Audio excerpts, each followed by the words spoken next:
chiefs to lose so? Why you want the chiefs to lose so? They already have two. Lamar don't Why? have. You're jealous because you know the chiefs getting closer to the Patriots. Let's go to the last part. No, of the not no. Let's go to the last part.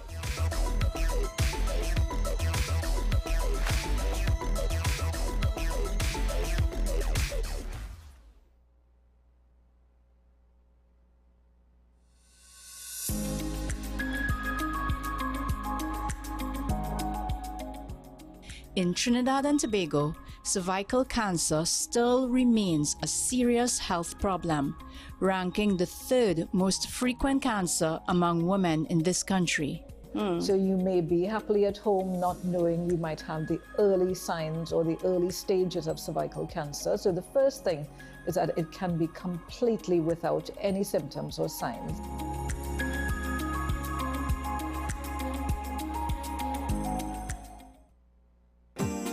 Money is something we all deal with, but how many of us truly understand it?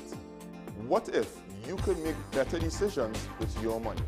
Decisions that secure your future, protect your family, and bring you peace of mind.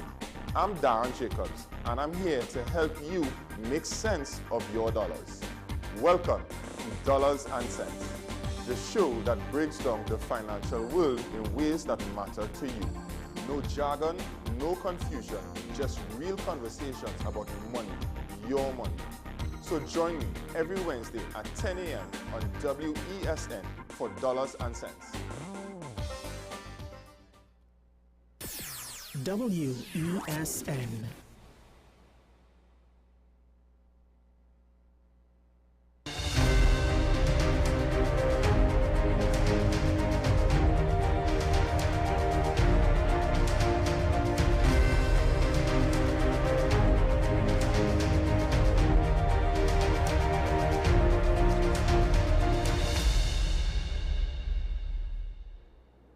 Good morning, welcome to AM Prime on WESN. I'm Takia Thompson, and we're going to dive right into an interesting, exploring conversation that we have for you guys. So, blending storytelling, lived experience, and powerful insight, his message centers on transformation, encouraging people not just to dream, but to evolve into purpose behind those dreams. Trendle Neen is a transformational voice committed to helping people live with greater self-awareness, transparency, and purpose. Through his work as a motivational speaker, author, and poet, he challenges individuals to better understand themselves and unlock the potential within their lives. Today, we're excited to welcome him as we explore the theme, You Can't Kill My Dreams. Mr. Lane, good morning. Good morning, how are you? I'm good, and yourself? Yes. So we want to get right into You Can't Kill My Dreams. You can read it for us on air and then we dive right into it. Pardon me?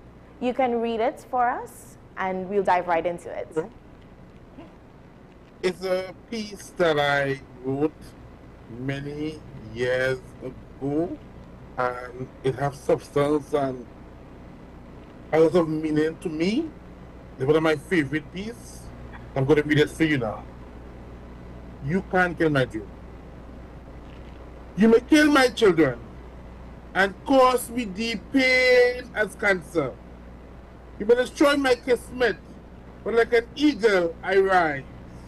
You may give me an infamous name, but like fire and rain, it fades away like money. You may fit to my face, but like the sun I shine. You can't kill my dreams. You may kill me with your actions, but like my belief, it stings. You may take your life from me and cause me deep loss, but still I rise a star. You may shatter my family, but after a loved one die, life goes on. You may take my joy, but like my friends, they take shape in my God. You can't kill my dreams. You may be biased because of my race, but like my life, I run to pray. My foot may be set by you, like the earth it spins on.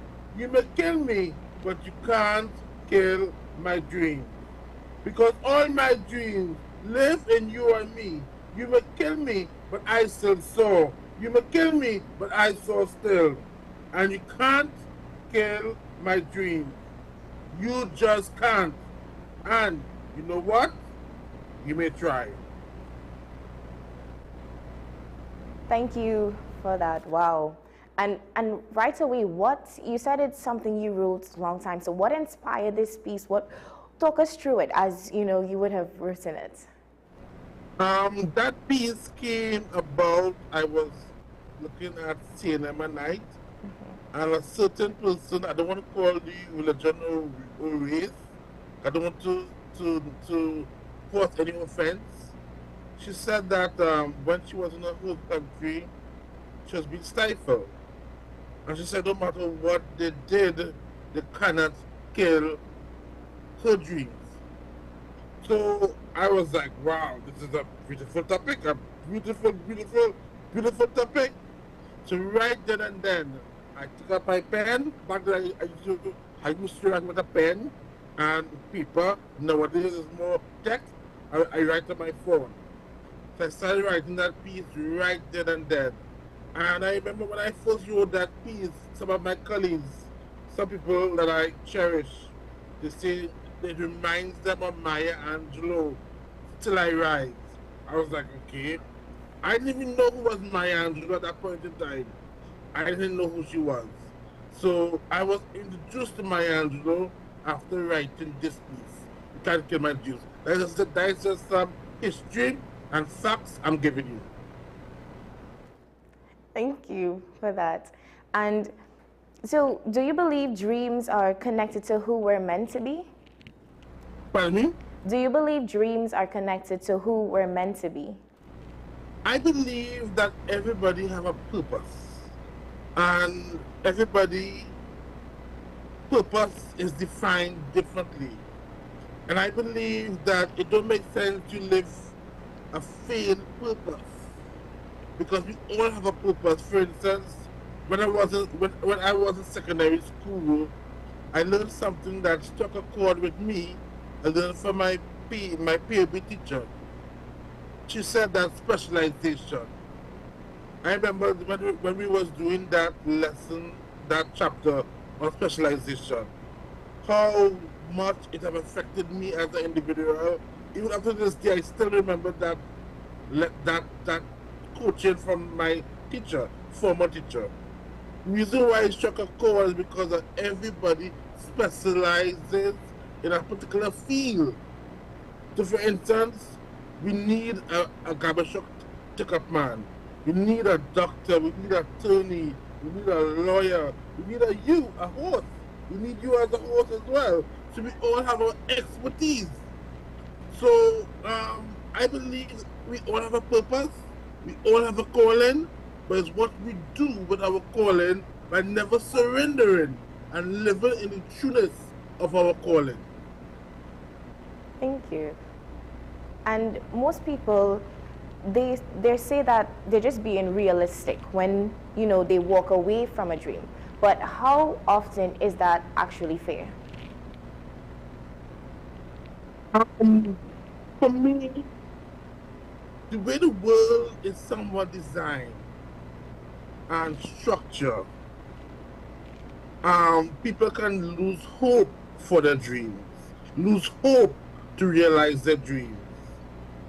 And I think that governments have to come to the point whereby they let their population live out their dreams, because that is their divine purpose.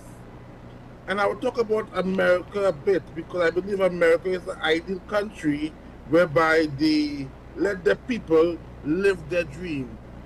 That's why for me, my philosophy is that America always comes with the best products, the best brands, the best everything, because they foster that culture to live that dream. I believe if other countries of the world adopt that philosophy whereby letting your people live out their dreams by the policies you put in place, we can have a better society. Because when you reach your purpose, like for example me, my personal space, I never know that I would accomplish these things that I have accomplished in my life. I mean, I remember when I was young, I wanted to be an actor. I want to be a dramatist. But that being said and done. But the point I'm making to you is that it don't make sense you having a passion or a burning desire in your heart and you're not realizing that passion, not realizing that dream. Dreams are meant to be lived and lived through the experiences that shapes your life. Thank you. So how often would, how can someone tell when logic is protecting them versus when it's limiting them? Logic meaning being factual, being on point. Yeah. Logical. We, society is prone to paying bills. That's logical. We have to pay bills. We have to meet our family obligation. But I will always say, which I said earlier, live in your divine purpose. Find your dream. Find what hope can be.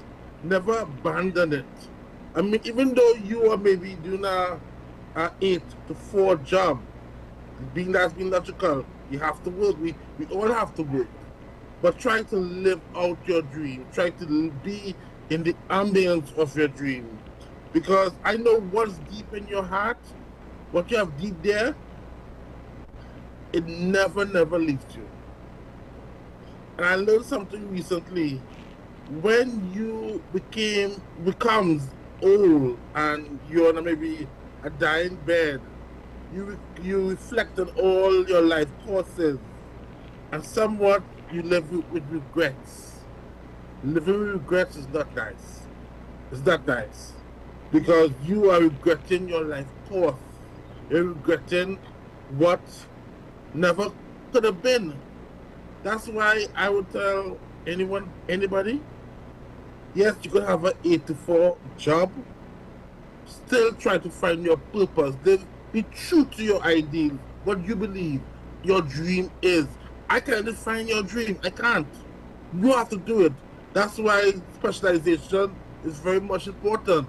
Because I mean, like you, I need you. You are interviewing me today. That's your expertise.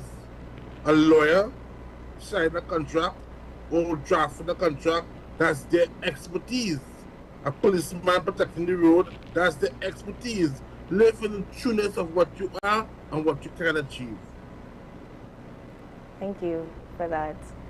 And if there was ever a time in your life that a dream didn't unfold, what did it teach you and how did you move from there? Wow. Let me tell you something. I today achieving all these things. Wow. I never know that I could have done this. I've been transparent with the audience. I believe transparency goes a long way. All I know in my life, I never wanted to be a failure. And that's the gospel truth. That's the gospel truth about who I am. I never wanted to be a nobody. I wanted to be somebody. With that being said, I have done things that I never dreamed that I could have achieved. Like, for instance, managing artists, I never dreamed that dream. Writing poems, I never dreamed that dream. Writing for Guardian Media, I was a columnist for Trinidad Guardian newspaper. I never dreamed that dream, yet I did it. So, for me, I know how I feel. And if I feel a particular way, why not give it to somebody else? Don't live a failed dream or a failure with their particular vision. Remember, that vision is you. You have to bring that vision alive. Bring it, make it real. Because the things I have done, I wrote a program on this. I view it as Mission Impossible because it was going upstream, and yet I did it. Why? There's a why. Because I persevere. I never give up. I persevere. I continue doing it. I continue living. in the trueness of my own calling. And for instance, my own brand, being specializing in my own particular field. Thank you. And you mentioned persevering. So how does chasing something meaningful really shape our character? I believe it gives you strength. Because once you have courage enough to persevere through the odds, through the darkened days, you can achieve anything. I look at many great inventors of the past didn't achieve successes right away. Look at any brand. Research any brand in this world today didn't achieve successes right away. With over time, they did. So it's really having the courage enough to fulfill your purpose, fulfill your ideals, fulfill your dreams. Because if you research any brand, KFC, I love KFC, by the way. I'm a KFC lover. Love KFC. KFC didn't become KFC. The guy who founded KFC at a young, particular age, he was an old man. What is that saying to us? That's saying to us that, waiting over time, successes will come. But by you consistently doing it and making your brand, making your product, being courageous enough to persevere. When you persevere, your dreams can become a reality. Because for me, I did things that I never thought that I could have done, yet it was done. With that being said, live in your trueness of your purpose, and your purpose will define your vision, or should I say, your vision will define your dreams. Thank you. And most people, sometimes they're afraid of stepping into dreams or starting something because of the uncertainty. So why is stepping into uncertainty necessary for growth? Because that's the unknown. Most people don't like the unknown. And we're being laughed upon. That's really having a fear. It's really a fear of the unknown. But then again, this is your vision. You have to make your vision work, make it make sense for someone else. Because if you're saying your dream, your passion, your hope, and nobody else connects with it, vision off. That's the reason why you have to live being truthful. Even though you may struggle with the unknown, persevere. Again, be courageous enough to stand in your truth and live your dream. So was there ever a time you started off playing it safe and then eventually had to switch or change the narrative due to outcome? Yes. I told you earlier I wanted to be an actor.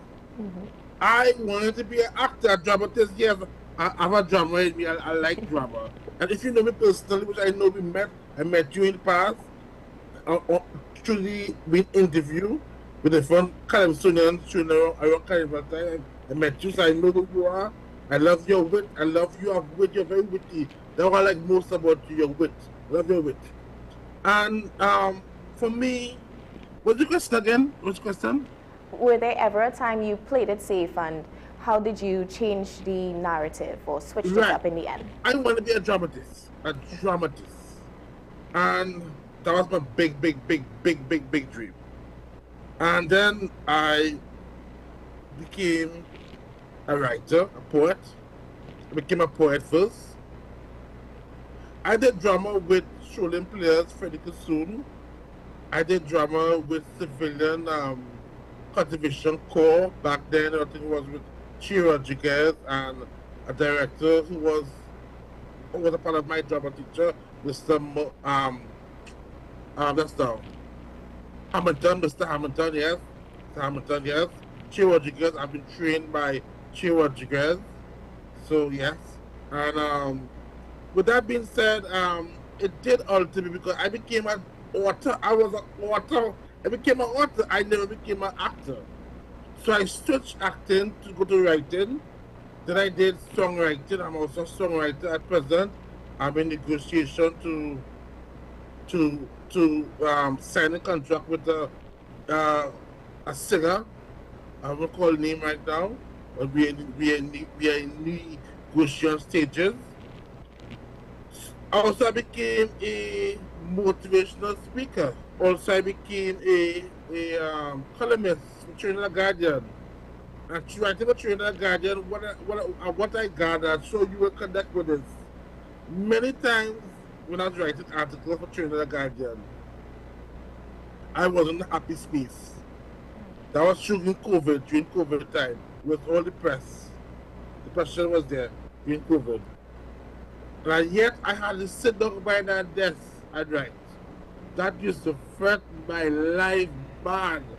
Because when I'm bad, I was angry, not bad. So, so I did things that I never thought I could have done. I sure you will connect with them, being that you're a journalist, knowing that you have to sit by the desk and you have to produce the work.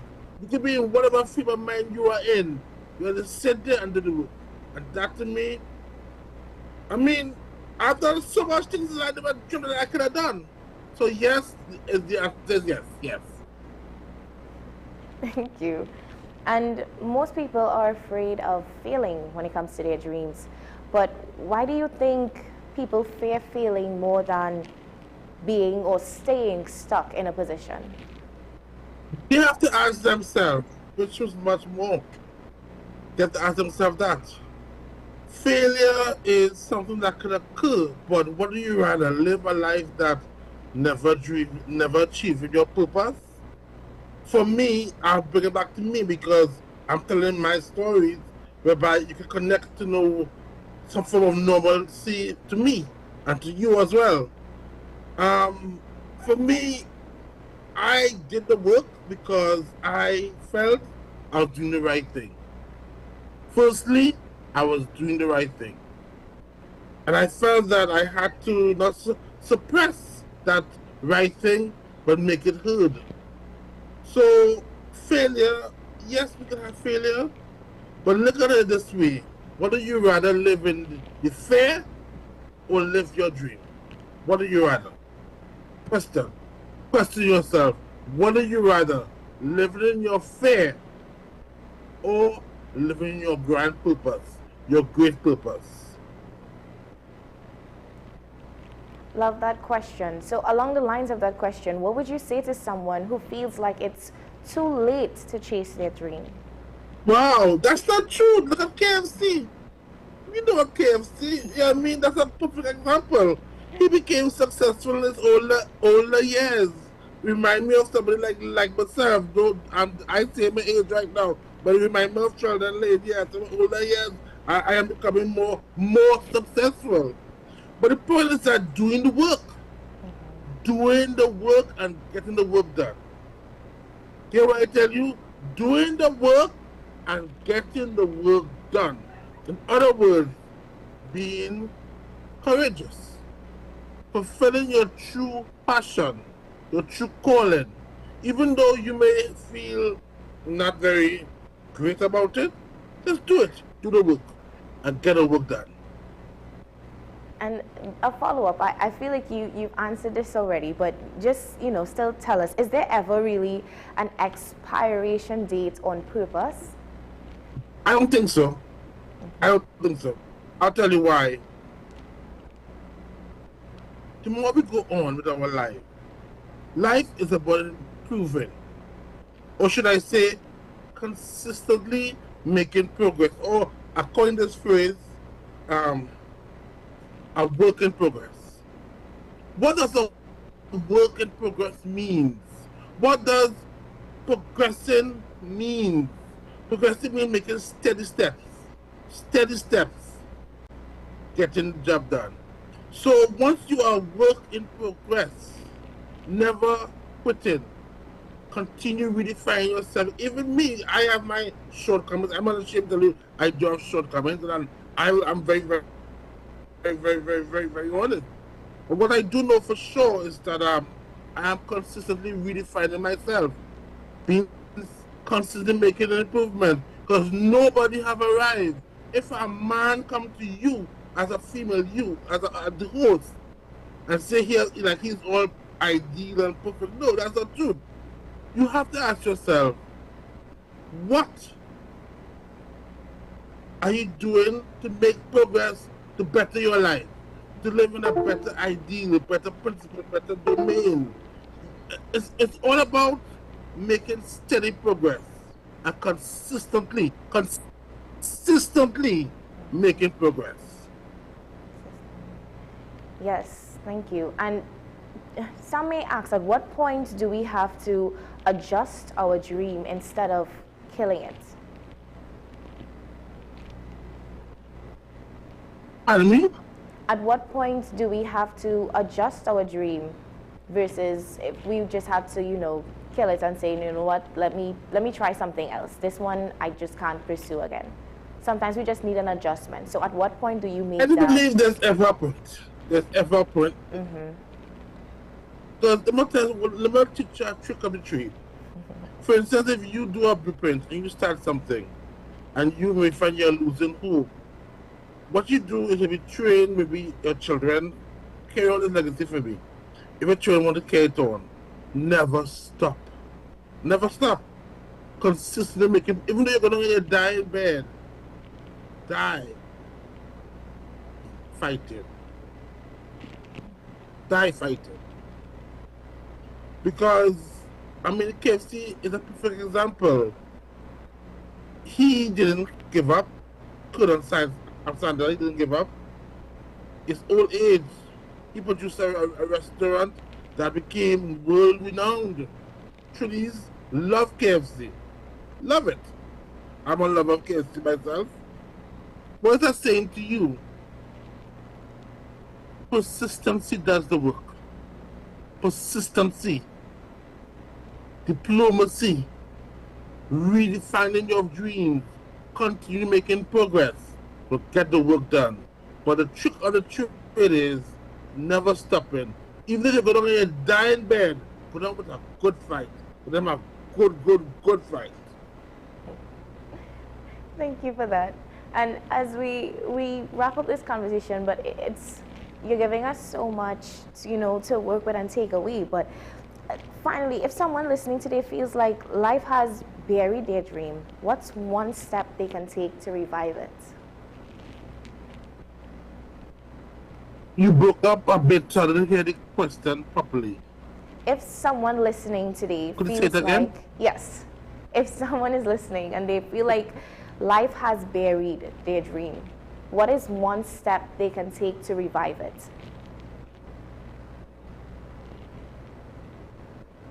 Life have what? There's somebody life, but I'm not hearing it properly. Because it cannot break it up. Life have what? Life has buried their dream. What is one step they can take to revive it? Very? Buried. Very? Is it what is very? Yeah, buried. Like life has... Buried. Oh, life is variation. Let's use the word variation. That's the right word, variation. So that's very, very way of getting the job done. In life, remember, this is your dream. This is what you believe in. This is your ideal purpose. And mind you, it's what ideal purpose. Yes, you may feel stagnation, but never let nobody kill your dreams. Failure isn't the enemy. Yourself is the enemy. That's a quote. Failure isn't the enemy. Yourself is the enemy. Because everything you do stems with you, ends with you, starts with you. So you are the only one who can dictate successes by what you do. Stagnation is not the right way of living. That's right. Make improvements. become better in your lot, whatever your lot may be. Grow, and that's the only way, where I should say, true success is found by finding purpose within. Thank you so much, Mr. Lane, for our conversation this morning.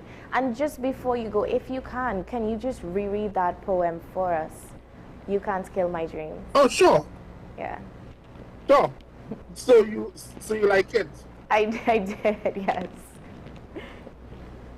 Okay, cool. You can't kill my dreams. You may kill my children and cause me deep pain as cancer. You may destroy my kismet, but like an eagle I rise. You may give me an infamous name, but like fire and rain, it fades away like money. You may fit to my face, but like the sun I shine. You can't kill my dreams. You may kill me with your actions, but like my belief it sings. You may take your life from me and cause me deep loss, but still I rise a star. You may shatter my family, but after a loved one dies, life goes on. You may take my joy, but like my friends, will take shape in my God. You can't kill my dreams. You may be bad because of my race, but like my life I run to pray. My foot may be set by you, like the earth it spins on. You may kill me, but you can't kill my dreams. Because all my dreams live in you and me. You may kill me, but I still saw. You may kill me, but I saw still. And you can't kill my dreams. You just can't. And you know what? You may try. Thank you so much, Mr. Lane. Such powerful word and insights. I really enjoyed this conversation. So thank you so much for sharing that with us and, being a part of this conversation. Guys, we're going to take a short break, but stay with us. We have more coming up right after this.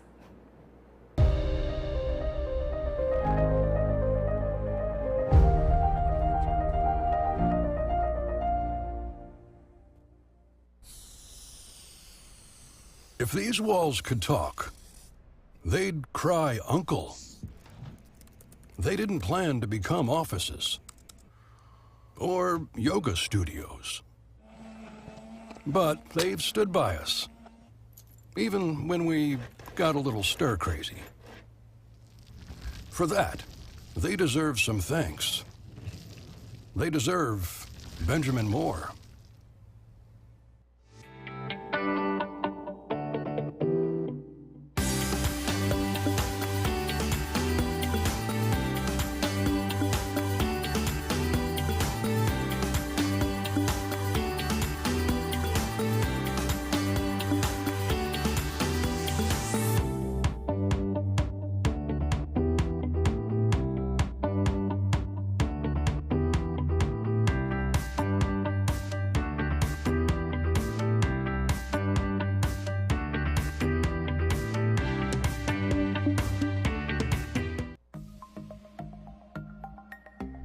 Knowing how to tell authentic is as easy as 1, 2, 3. Find it, match it, search it. Step 1. Find the style number on the tag. Step 2. Match the style number inside the jersey with the number on the tag. Step 3. Search it. A quick Google search of the style number will verify the jersey is authentic when the search results match the jersey being searched. Don't be fooled by counterfeit jerseys. Before you buy, remember to find it, match it, search it. Fan Zone, 2 locations nationwide. Center City Mall, Chaguanas and Movietown, Port of Spain. Nationwide delivery available. Pastor J, I want to get a tattoo. You really want to me. Respond to me how you would respond to me. The first question I'll ask is why? Controversial taboo topics. We get so consumed by church, we forget that we have to live the life of being a Christian outside of the Sunday. Like you say, we think going to a service makes us a Christian. Exactly. Yeah. Right. So here we are about to hear the second time Pastor J wanted to take a tattoo. Would have been late last year and early this year. Oh gosh. Hope Unfiltered podcast with Pastor J and Ren.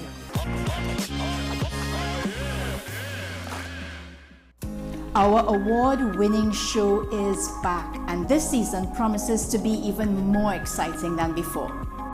What's Up, Doc isn't just a title, it's a call to action for anyone who wants to improve their health and well-being. Join us on this thrilling ride towards better health on WESN Content Capital. This is Face of Sports, WESN Content Capital. How you felt about the kiss on the lip? That's the business. I'm nothing to do with that. I find that was distasteful. The national senior team, whether you like it or not, that is the model for all other teams to follow. I'm assuming that the regional requirement may be a much stricter requirement. This is not about Pro League and Super League. This is a league run by the Normalization Committee that I'm responsible for. Nobody expected FIFA to fund this arrangement. If we don't get a professional attitude towards this, we are doomed for failure. You break the balance, trip the leg, control the body. They ain't gonna stand put forever. Why you want the Chiefs to lose so? Why you want the Chiefs to lose so? They already have two. Lamar don't Why? have. You're jealous because you know the Chiefs getting closer to the Patriots. Let's go to the last part. No, of the not no. Let's go to the last part.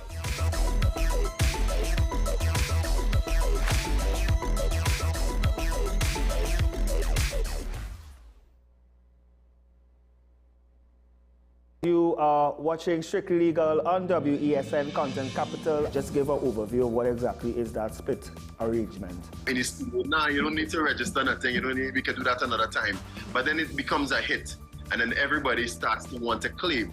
The laws that predate many of the independent countries' constitutions are going to be those colonial laws. We know there are an infinite amount of circumstances that would lead to a murder. I have a great idea and I have a great concept, but until it's actually expressed, it does not become intellectual property. Accomplishments or targets of a forensic accountant is to quantify what may have been lost. We believe we're different criminals and we manipulated the law and we're exploiting the system. A responsible journalist will reach out to the person who they have the information on for a comment.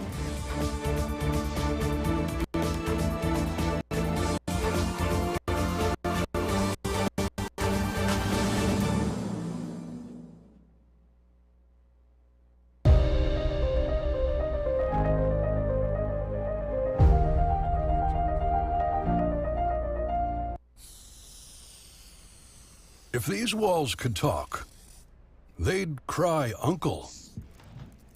They didn't plan to become offices or yoga studios. But they've stood by us, even when we got a little stir-crazy. For that, they deserve some thanks. They deserve Benjamin Moore.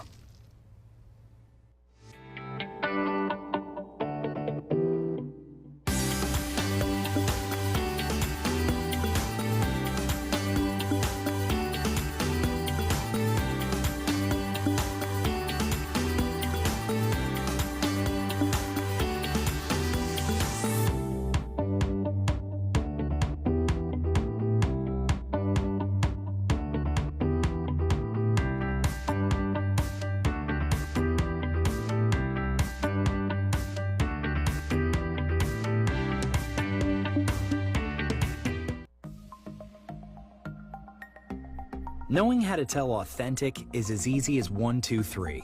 Find it, match it, search it. Step 1. Find the style number on the tag. Step 2. Match the style number inside the jersey with the number on the tag. Step 3. Search it. A quick Google search of the style number will verify the jersey is authentic when the search results match the jersey being searched. Don't be fooled by counterfeit jerseys. Before you buy, remember to find it, match it, search it. Fan Zone, 2 locations nationwide. Center City Mall, Chaguanas and Movietown, Port of Spain. Nationwide delivery available.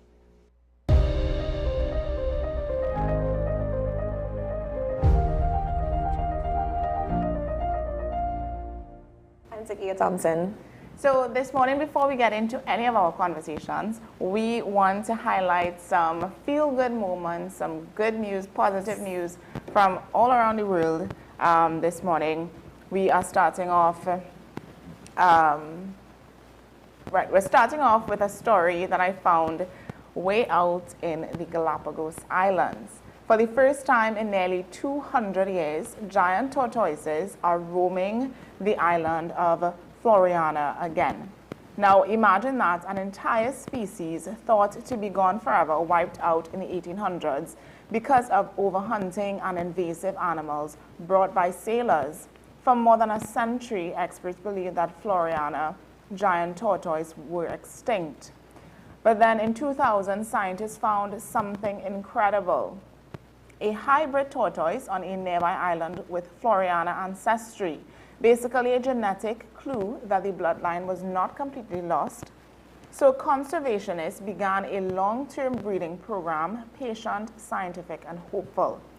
This week, 158 giant tortoises were reintroduced to the island. And here's why that matters so much. So tortoises aren't just animals wandering around. They shape ecosystems, they spread seeds, they create microhabitats, and they literally help landscapes regenerate.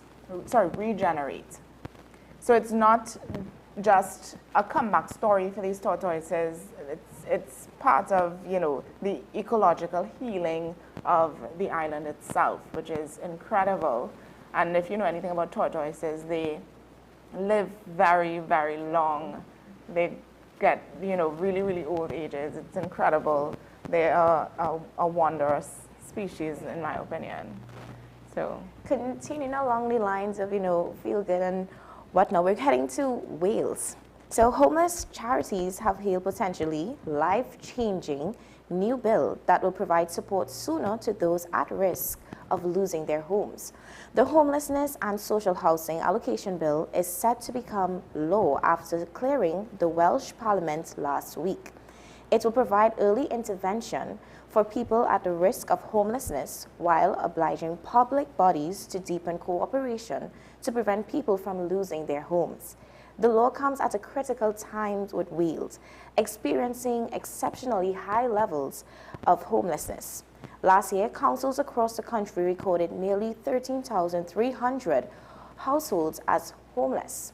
So this is truly a landmark day in Wales, said Matt Downey, Chief Executive of the Homeless Charity Crisis. The new bill has the potential to be life-changing for thousands of people across Wales that are facing the trauma that comes from living without a stable place to call a home.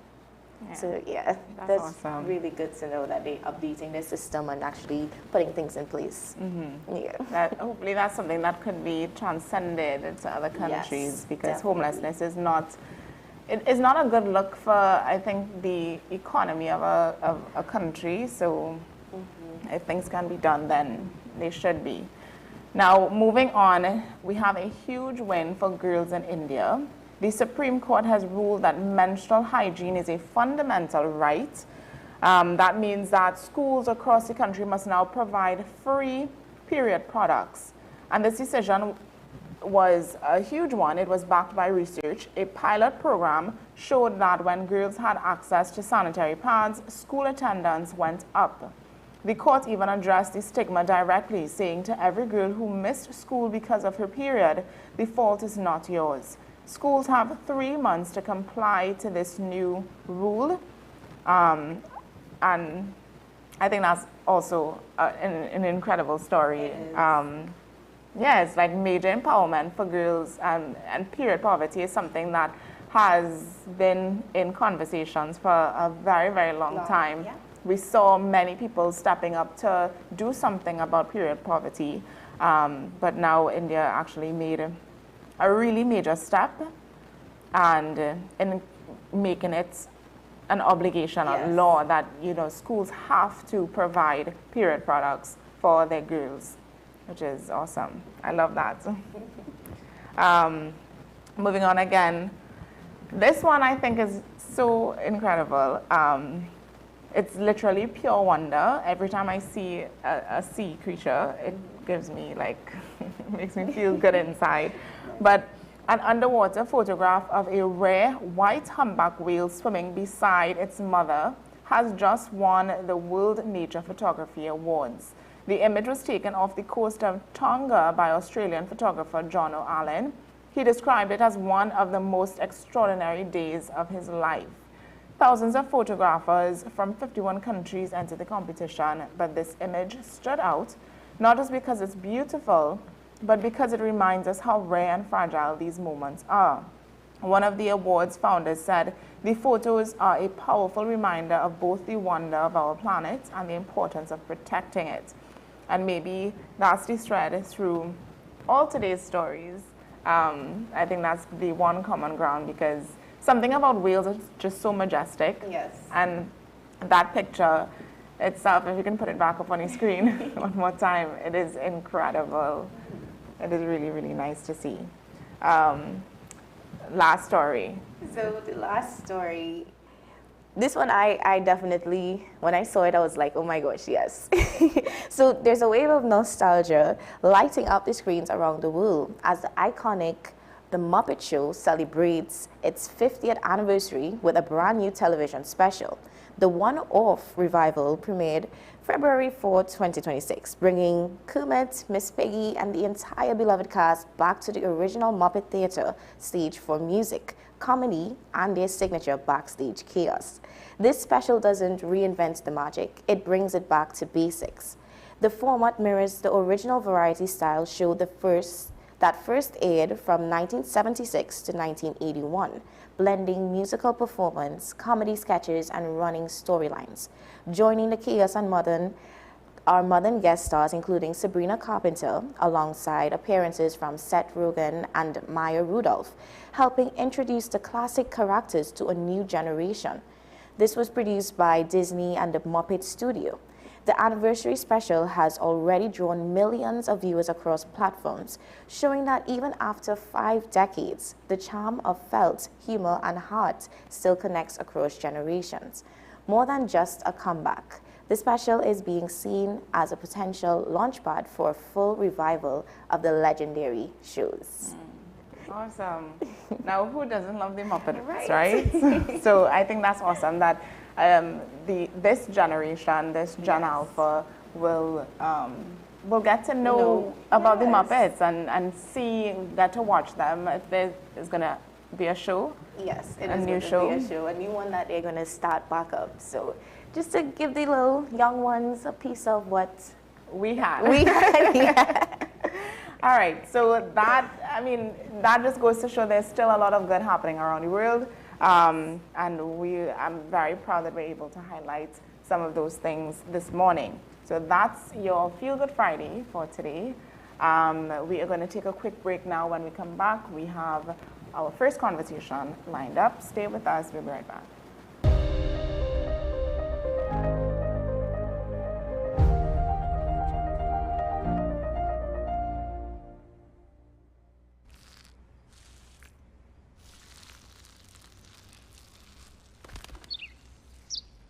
Maybe he landed here totally by coincidence.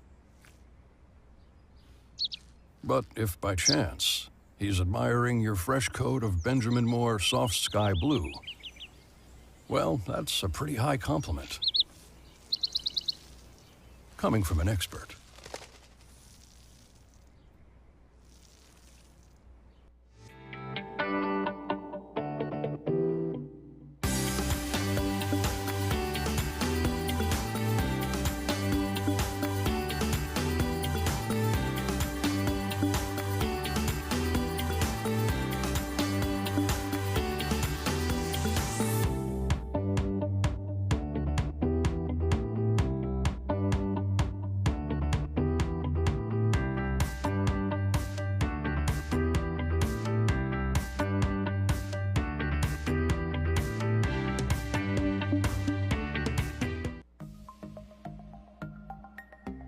Knowing how to tell authentic is as easy as 1, 2, 3.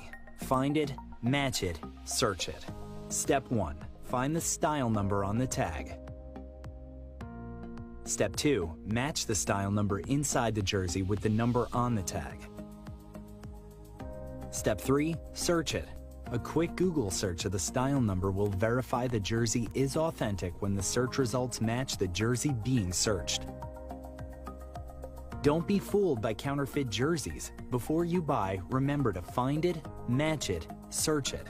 Fan Zone, 2 locations nationwide. Center City Mall, Chaguanas and Movietown, Port of Spain. Nationwide delivery available.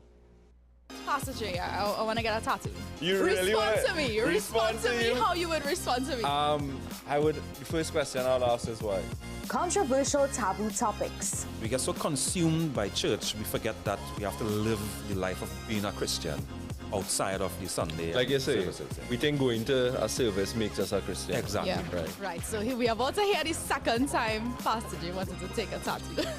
Would have been late last year and early this year. Oh gosh. Hope Unfiltered podcast with Pastor J and Ren.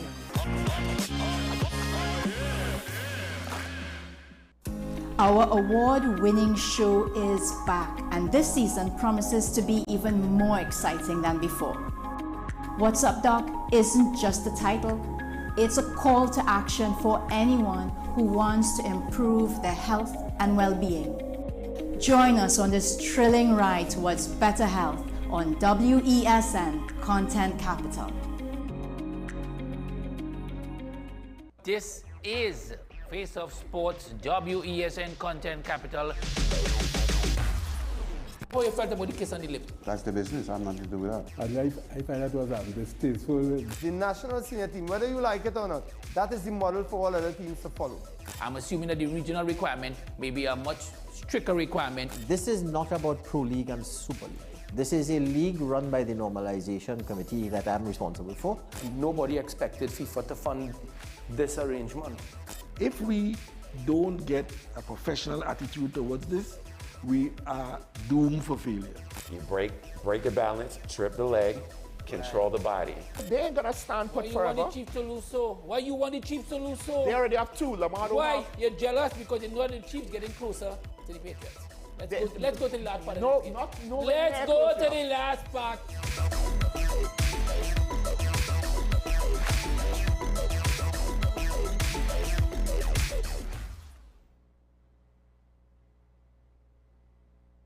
Hi, I am Emiliana Beechan and I am a mental health and conflict resolution consultant. Welcome to Mind Matters, the show where we explore the intricate world of mental health and the art of conflict resolution.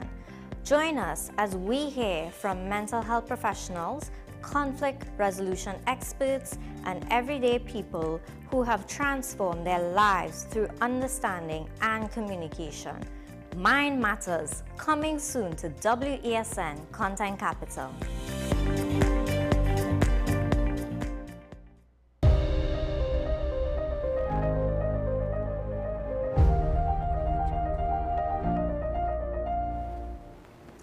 Welcome back to AM Prime this morning. So jumping straight into our first conversation, Tobago's empty shelves are their reality. From flour and rice to animal feed, businesses say supply delays tied to the inter-island cargo system are creating a serious strain.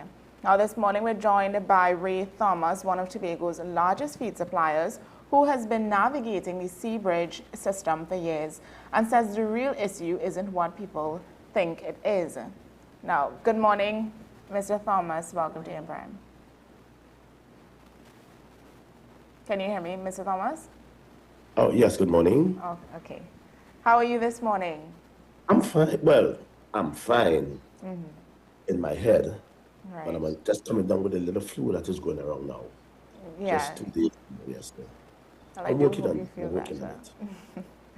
Now, Mr. Thomas, people are hearing shortage and assuming that just means there's no product, right? From your position inside the system and what you're seeing, can you tell us what is actually going wrong with the products, with Tobago and that transportation? Okay, thanks for having me. The shortage that we are experiencing is not that suppliers in Trinidad does not have product. the shortage that we are experiencing is the cargo boat sailing days and time. What we are accustomed to and what works for Tobago, it's a 2 p.m. sailing from Trinidad and 11 p.m. sailing from Tobago. When the boat leaves here at 11 p.m., daily, Monday to Friday, it docks just around 6 a.m. So truckers can leave and go to the various suppliers, collect goods and services, and return by midday to catch the 2 p.m. sailing. And then when it gets here around 7:30, 8 in the night, they can, for the people who have to turn around trucks, could go and offload and return to do the same the following day. What we have now is the vessel sailing 10 p.m. in the night. So the loading process now is 7 a.m. to 2 p.m. and the boat remains in the docking area until 10 p.m. before it leaves for Tobago. So it gets into Tobago around 7 a.m. the following day. Then the process, they offload and they reload and go back to Trinidad between 2 and 4, so they get back in the night. So there is no business that you can conduct in the night. So this sailing is Monday, Wednesday, and Friday from Trinidad, but Tuesday, Thursday, and Saturday from Tobago. So it gives us a round trip of 3 days per week when we are accustomed to 5 working days, and additionally on a Sunday, 12 noon and 11 p.m. from Tobago. So that is what causing the shortfall in goods and services is the amount of sailing we are getting in a work week. So when the vessel, the cargo vessel, docks in Tobago, where exactly at that point now do the delays begin? Can you walk us through that? Right. Now, the boat that we presently have, the Blue Wave, is roughly 175 to 179 meters long. So the boat is very big. So the capacity is not the issue. However, the boat we had before, the previous one, the Cargo Star, was 158 meters long. So obviously, when the boat is packed to capacity, it takes longer to offload. It takes roughly about 3 hours from docking, unshackling the vehicles, and offloading. The boat has 2 decks, and the entrance to the upper deck is in the middle of the boat. So it even poses a challenge for the tractor, the gooseneck that load and offload 40-foot flatbeds to go and turn around. So they have to reverse the whole length of the boat of 179 meters long. So the offloading process takes a while.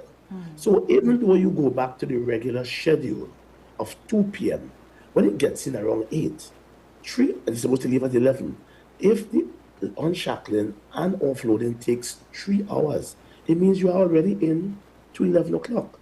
So the last sailing that they had that was supposed to leave at 4 a.m., they finished offloading after 11 and started back loading just before midnight.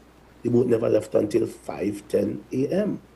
So as much as we have a boat, we have a very big boat, which does not or cannot fit the purpose of what we want in the turnaround time daily.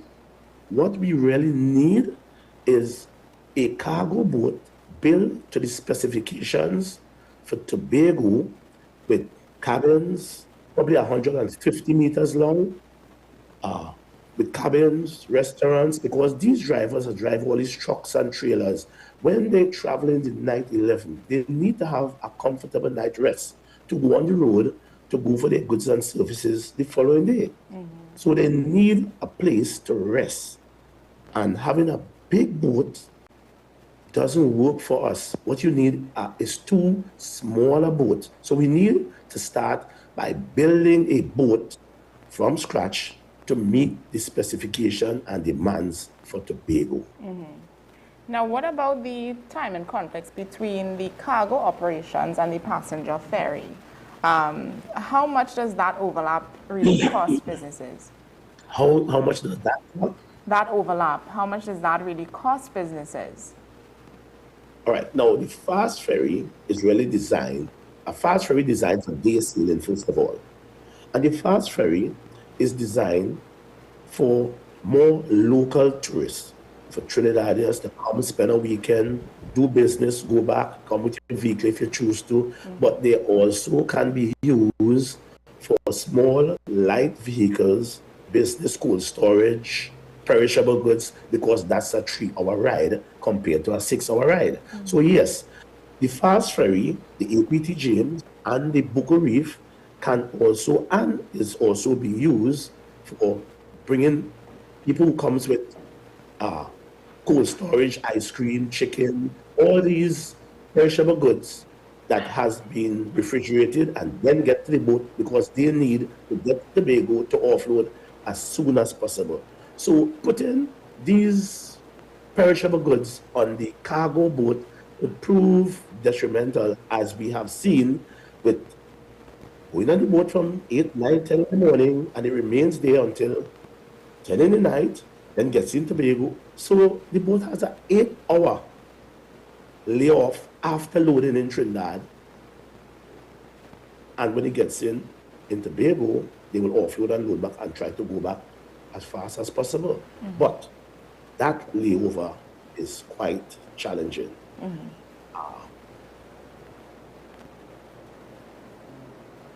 Yeah? Yeah, okay. So now, just to, I guess, wrap up this part of the conversation and get more perspective, when a container, now, if a container misses a sailing, what does that mean in practical terms? What actually would happen? How long can that delay stretch if they miss? I know you said, you know, it takes a certain amount of time for the offload and then to come back. Would they have to wait for that, the entire process to be completed? Okay, the containerized operation, along with the flatbeds for hardware goods, that's two entities. One is being loaded at the GSS terminal compound, where all the vehicles will park to either board the boat or the fast ferries or disembark when they get in. So in the yard of the GSS terminal compound, the flatbeds will come off the boat and the trucks will be waiting, palletized, blocks, sand, as the case may be, and they will take the forklift, put them on the flatbed and put it back on the boat one time, because that area is designed for holding vehicles prior to being loaded on the vessel, fast ferry or cargo boat. So that area has to be kept, has to be managed, which they do. However, the container operation is up on the eastern end of the port next to CARICOM. So they have a tractor that you call a gooseneck, will take the flatbed off the boat and take it up to CARICOM via that road, that road inside the port that takes you straight up to CARICOM. Now, containers are loaded there, and then the same tractor will take it back to the ship. Now, sometimes you have trucks blocking up the place, so you have a little congestion at times. So what you will find is that they will have a cutoff time for loading containers. So even though you have 10 containers loaded, 5 or 6 or 7 may go, and 2 or 3 may be left back for the next sailing, which is supposed to be the following day. So, having said that, it's only one tractor that they have in Trinidad, and the same tractor that has to do the 40-foot trailer flatbeds with the hardware goods is the same tractor have to take the container up to CARICOM and bring down, carry up the empty and bring down the full ones.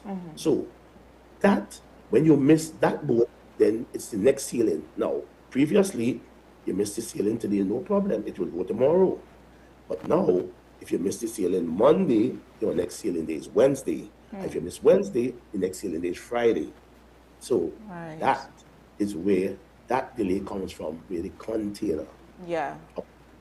Wow. Now, if businesses, are businesses now forced to order less, hold back sales, or raise prices? Have you seen any of that happening because of the uncertainty? Well, I personally has not touched my prices. I have absorbed that cost. even when the boat was down and we had to use smaller trucks via the Gallants Passage, it's a course, I think, if you have customers working with you all along and there is a national situation, I don't think the customer should pay for it. So my prices remain and nothing has changed. What has changed, yes, is the rationing of the feed supply for customers. So what we do, we try to focus on the specialty feeds, which are the broiler feeds and the layer feeds, because those are specialty animals that can only consume feed as food. You have pigs, sheep, cattle, and rabbit. They probably can substitute grass and different things for those animals. So what we do is we bring those specialty feeds first. And when we have sufficient stock, then we go down the line, rabbit, sheep, goat, and so on. So, but the prices, I have not changed any prices. And now that we have some supply came in because I had loaded a lot of containers. So eventually as I got them, I am technically back in swing where I have all feed and can sell people openly again. Now, based on that, what would you like to see change initially, right? Something right away or specific that you think would make a big difference? Well, a big difference is definitely going to be we definitely need a boat that can come to Tobago within 5 hours. Leave, arrive in 5 hours, 5.5 hours, offload, load back, and leave within a 3 to 4 hour after docking. So once you get there by 7:38, 3 hours from that is 11. So even though we go to midnight to 6 a.m. is 6 hours. So even the return leg going down empty, you can go faster. So you will get in for 6. So the key is to get in Trinidad for 6. The actual port operation starts from 7 to 4. But once you get there for 6 and you start by 7, you have enough time to load the boat, and truckers will have some time to go get their produce and come back. So it all boils down to the timing of the boat. But like I said, because it is so big and it takes so long to unshackle and shackle back the vehicles when they're on board, that alone takes 2.5 to 3 hours, which eats up a lot of the time that we need to put the boat back on the water to go back to Trinidad. Right. So if you ask me, I think recommendation should be since the MV Tobago and the MF Panorama, we have been leasing boat after boat after boat. Those were the last 2 boats that the TNT had owned beside the fast ferries.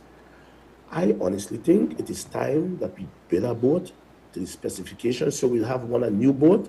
We can do it in this 5 year, this 10 year, and in another 5 to 10 years, we can do another one.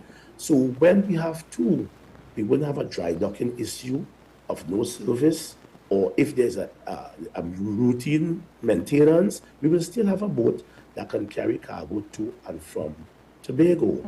So it all boils back to how the powers that be, the government, sees Tobago and the well-being of Tobago business, and by extension, Trinidadians coming here to do business, because there are a lot of Trinidadians who have business on the island. So it's not just about Tobago, and then when you have local tourists on the island, you want them to have access to goods and services. You don't want somebody filling up the car with the oil, sugar, butter, and come to Tobago. No, that doesn't as well for us. So I think it's time that we own a boat again. Not a big boat, because we see already the challenge of a big boat. This boat that we have only have 2 decks, but the carriageway is in the middle of the boat, as I said, where the cargo star was on the left. So cargo star 3 decks, 4 decks. They had a hatch below, the main deck, they had an upper deck, and then a deck right on top for small vehicles. So something like that, but I will say 150 meters, because the cargo star was 158. So it's not just having a big boat. It's having a boat that will do what we want and turn around. You go have in a big boat and you could fill it and you lost in 3 days or 2 days in the week, you're back to square one. Now, Mr. Thomas, do you think it's fair to consider that Tobago should probably start producing more locally? For example, whether build its own mill of some sort. Do you think that's realistic? Just so, you know, you would be less dependent on a single sea bridge. Like, do you think that's realistic? But you're speaking specifically about feed mill. Yeah. Okay, all right. Well, just, sorry, I'm saying feed because, you know, in your situation, but in general as well, if Tobago should consider having more products made locally.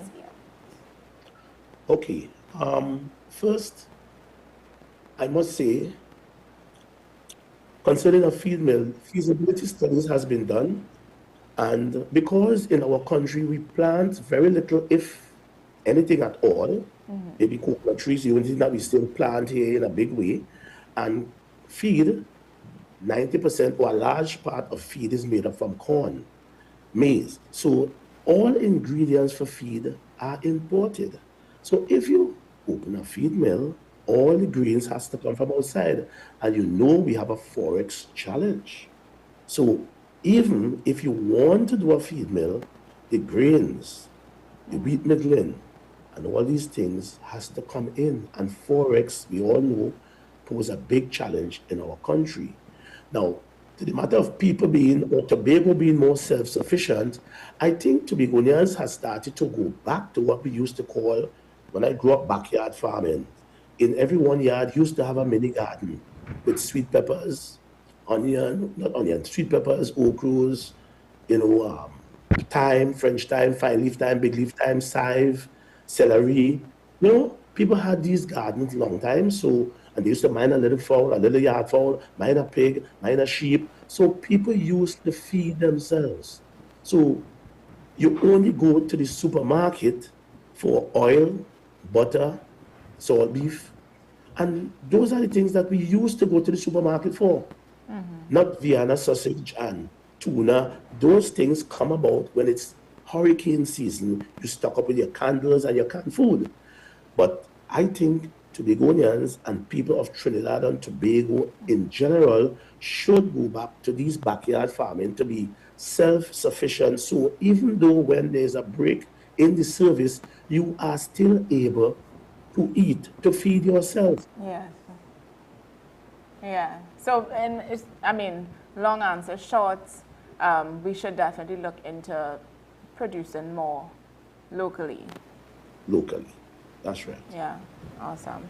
Okay, so just to tie, wrap the conversation up, if you had the ear of a policymaker this morning, what would you tell them that need to happen immediately? Immediately? Immediately. We need to know exactly what is wrong, what are the issues that we have with the present boat that we have. Because there must be some issue somewhere, untold, not being told, why we have these sailing time for a boat that alleged can do 4.5 hours. We know 4.5 hours, you consume a lot of fuel. We understand that, we know that. So we look for between 5 and 6 hours sail time. So something is wrong and has not been said or brought to light where the vessel is concerned. We are doing sea trials. Based on my experience, sea trials are done prior to the boat getting to the destination of operation. So all sea trials, seaworthiness is done out there. When you get here, you will have what you call a maiden voyage, dock in Trinidad, make a maiden voyage to Tobago without goods or limited, no passengers, and you come to Tobago with a pilot and you dock here and then you go back. And now that you have learned the route, your compass and what have you will take you there, then you start the operation. We are doing sea trials from the inception of the boat. And we have stuck to one time, which was 10 to 2. They seek to change that yesterday, day before yesterday sailing, where they sailed, where they sailed 2 p.m., and went back at 4, at 5:10. So they made adjustments, and it was said that by the 1st of March, they will be in full operation. What does full operation means? It is left to be seen. But I am not comfortable with the operation of the boat as a cargo boat with all these sea trials. If you are doing these sea trials so often, there must be a reason. Something allegedly is wrong and not being told. If I take you to journey 1, if I take you from Port of Spain to Mova this morning, and I take you back tomorrow, why do I have to hold your hand and carry you the same place every day for a month? Something is wrong. So we got one final question that came in. Do you think that they should continue the port from Togo, if that would help the sea bridge issue? That's a question that, how should I answer that? A port in Togo gives you distance, short, sweet. However, where Togo is, and all the business suppliers in Trinidad, 90% of them are in the east-west corridor and the Southland, majority the Southland. So, when you come off a ferry or the cargo boat in Togo, you now have to travel to South. Let's see, you're going National Flour Mills, you're going Master Mixing South, you're going wherever you go.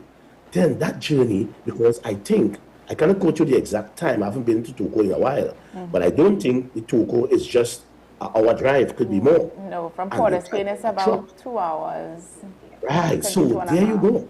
So if the boat does dock 6 a.m., it's 2 hours to get to Port of Spain, and I'm going south, so maybe 3 and back. So that's my day. 6 hours driving. And don't forget the loading of the vehicle, whether it's loaded, whether it's palletized or what. How you are going to catch back that boat. So you will definitely miss a day. So for time, it can work. Yeah. But the logistics and the common sense of it based on the location and where the businesses are. And then you have a lot of business who delivers to the port. So just imagine somebody from, let me just pick a company that is in the Southland. Let's say Master Mix. They are leaving Cuba to go to Togo. Yeah. So where a guy could make 2 trips to the port within a day, as I've seen from Cuba, between 6 and 2 p.m., a driver can make 2 trips. He can only make 1 to Togo, and that's the day. Yeah. I think that being a valid point and concern, but what if, it can be used as an option instead of just the main source of point for transport? As as you said, based on the location of the business, you can decide whether you use the port in Togo or the port in Port of Spain. Okay, so if you are seriously going to consider Togo as a port for transshipment for cargo, that sailing may have to be curtailed to not every day.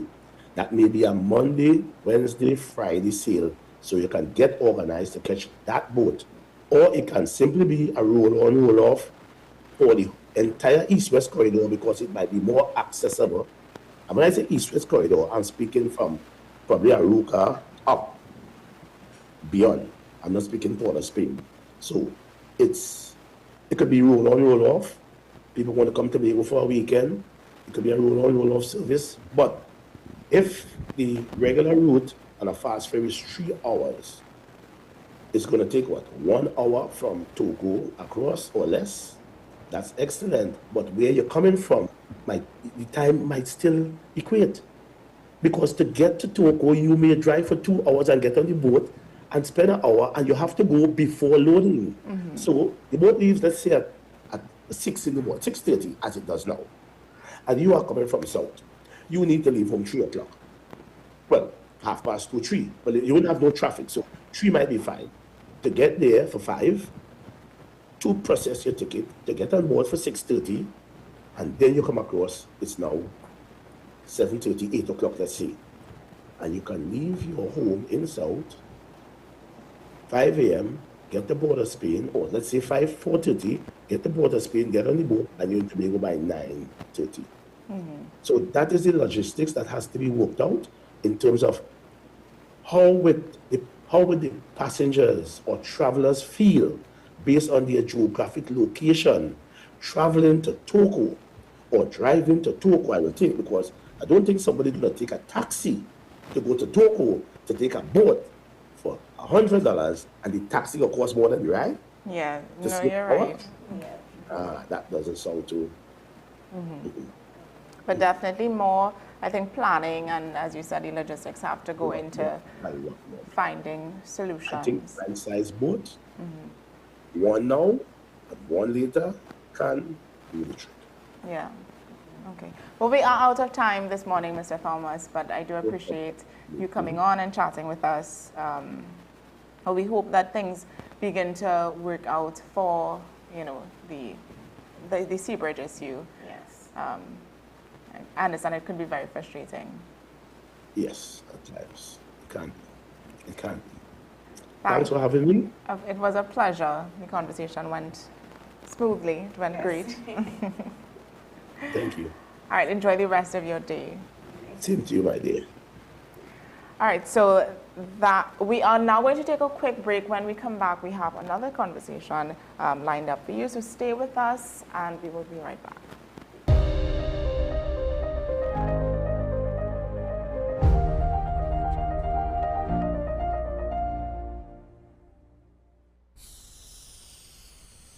If these walls could talk, they'd cry uncle. They didn't plan to become offices or yoga studios, but they've stood by us, even when we got a little stir-crazy. For that, they deserve some thanks. They deserve Benjamin Moore. SM Group. The best time to start upskilling is right now. You're not late to the party, you are right on time. There are so many new jobs and new skill sets that are coming out. Look beyond Trinidad and Tobago. Education is not limited to what you learn in secondary or tertiary education schools. Many of the job roles that are in demand internationally, those skill sets you're not going to learn in Trinidad. So you need to now learn how to learn. That's one of the key skills right now, learning how to learn in this new environment that we are in. That's going to be, how can I acquire skills? Where online, what universities can I go to online, or what short courses can I take online to upskill? And then when you can start to learn how to build your portfolio so you can actually demonstrate that you actually know what you were talking about and can execute what you would like to get into, the job opportunities are going to be available for you. You have the articles, look at the Guardian article that I did yesterday. You have some of the job boards there. There's more online, but if you can upskill, now that opens you up to a whole different market that you were never going to have access to before with the old skill sets. Yeah, awesome. Thank you so much, Mr. Rose, for coming on AM Prime this morning and chatting with us. This was a great conversation. And I do hope, it was beneficial. Yes, I definitely learned a lot. No problem, and thank you for having me. Timely conversation. I know it's, as you said, off air, it's 6 p.m. in Thailand now, so you're probably going to get ready for bed soon while we are just starting our day here in Trinidad. Actually, it's Friday, so I have my radio show that's based in Trinidad and Tobago at 12 p.m. to 3 p.m. your time. That means it's my graveyard shift. So tonight, I'm working 11 p.m. to 2 a.m. But the beautiful thing about it is that was my choice when I made the move. Right. So, everything that I do still happens, and I'm free to live anywhere I want, and I can still operate within the Caribbean. And that's the power of remote work. Exactly. I'm living proof of it. So, yeah. Perfect. So it's definitely something that we can, I really do hope that people start to, get curious about Yes. you know, what else is out there, what more can be done, what more can I do to just, you know, because as Trinidadians, I think we complain a lot. Sorry to say, Yes. we do complain a lot, and we don't, like you said, some people just don't want to put any work. We just complain like, oh, you know, I don't have a job, I can't find a job, but there's so many opportunities out there. So thank you for this conversation. Exactly. Thank you for having me.